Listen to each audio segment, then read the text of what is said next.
Parang mas bumibigit pa ang mundo.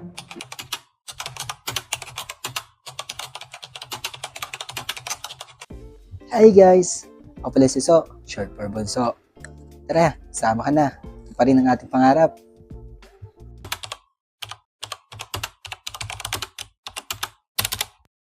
This is day 23, 365 journey. Creating the best version of myself. May pangarap ka? Tara, sama na. Let's go!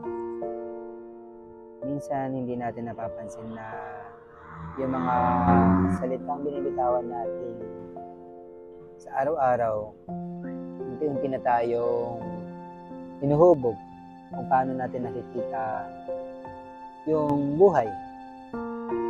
Kapag lagi mo kasi sinasabi na pagod na ako, wala na akong pag-asa, malas ko talaga, unti-unti mo na rin pinapaniwalaan yung mga bagay na yun. Kasi yung mga bagay na sinasabi mo, minsan bumabalik sa'yo. Hindi magic hindi manifestation na nauso lang sa social media. Hindi mindset. Kapag puro reklamo yung lumalabas sa bibig mo, parang mas bumibigit pa ang mundo. Mas magiging madilim yung mga pakiramdam mo. Mas nawawalan ka ng gana. Pero kapag sinubukan mo na baguhin ang mga salita mo, unti-unti ring nababago yung mga pananaw na meron ka. Hindi ibig sabihin na magpapanggap ka na okay ka lagi. Hindi ibig sabihin nun na bawal ka na masaktan o mapagod. Ang ibig sabihin lang, may choice ka sa kung paano mo inuuna ang pagbigkas. Ang ibig sabihin lang nun ay may choice ka kung ano ang inuuna mong bigkasin. Kaya gawin mo, subukan mo munang umiwas sa reklamo.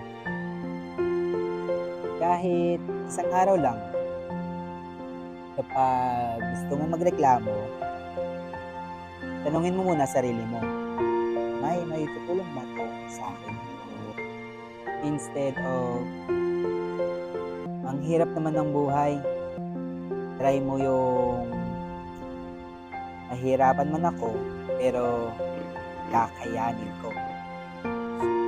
Instead na wala na to, sabihin mo, may paraan pa. Hindi agad-agad na magbabago ang lahat. Pero ang pagbabago ng salita, simula ng pagbabago ng isipan. Ang pagbabago ng isip, simula ng pagbabago ng buhay. Kaya, piliin mo mga salita mo dahil araw-araw mo kinakausap ang sarili mo.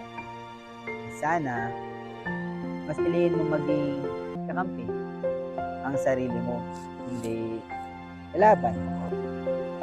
Stay positive mind and stay humble. See you tomorrow.